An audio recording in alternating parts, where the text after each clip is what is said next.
I'm Dr. Harold Wong, and today we want to cover an article that I published in the Arizona Republic on January 18th, 2012. And the topic is basically how seniors are susceptible to investment and financial scams. Now let's just go to the data. According to the FBI Common Fraud Schemes webpage, senior citizens especially should be aware of fraud. People who grew up in the 1930s, 40s, and 50s are usually polite and have trouble saying no to someone on the phone. And also they're susceptible to questionable or fake credentials. Now let's go right to the numbers. According to a recent survey by Bob Webster, Director of Communication of the North American Securities Administrators, senior investment fraud accounts for nearly 50% of all complaints received by state securities regulators. This is up from 28% in 2005. So in only a few years, the complaints of seniors being scammed has doubled.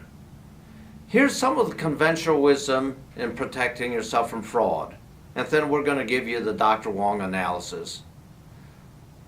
If you go to any state securities regulator website, it all says, check to see if that person is properly licensed.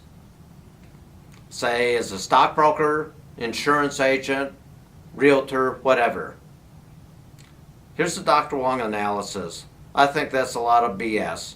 We know most of the financial fraud has been committed by people that had licenses.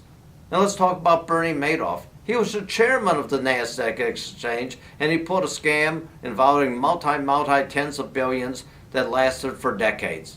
So I don't think that proves anything at all. The next thing on the state regulator's website is they say maybe you should do business with a large firm. Here's the Dr. Wong analysis. The biggest frauds have been committed by the largest firms. You can look at the fines. Goldman Sachs was fined over $500 million. You just Google it, and whether it be the big banks, the big mutual funds, the big Wall Street firms, you'll see all of them been fined many times. In fact, some cynics would argue that's how they got that big, by basically squeezing money, extra profit, and in fact, maybe even cheating the rest of us on Main Street. So the Dr. Wong analysis says that doesn't make any sense at all. So how do you avoid being scammed? Well, one, and this is hard to say, but it's probably the most important thing I have to say to avoid being scammed. Don't be greedy. If it sounds too good to be true, usually, not always, but usually it is. So that's number one. Don't be greedy.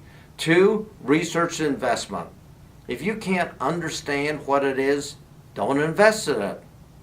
Famously, Warren Buffett avoided the dot-com boom and also the dot-com crash because he didn't invest in technology stocks.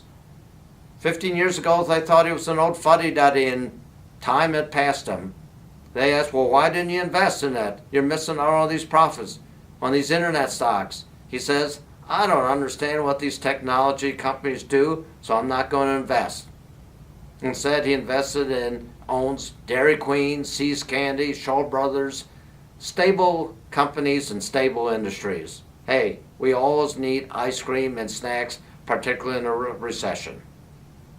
Next thing, use the internet and check. Has their advisor or financial planner or insurance agent or whoever is helping you with money, are they an expert in their field? Have they published articles? Have they spoken to major trade groups? And most importantly, have they trained other advisors? Give you an example. If you're thinking about hip replacement surgery, you want a very established surgeon that's done it hundreds if not thousands of times. But even more impressive would be if you found out that the hip replacement surgeon that you picked has trained hundreds of other surgeons to do that specific operation. You'd feel comfortable. And finally, what I want to say is that your financial health should be as important as your physical health. Health and wealth together work together.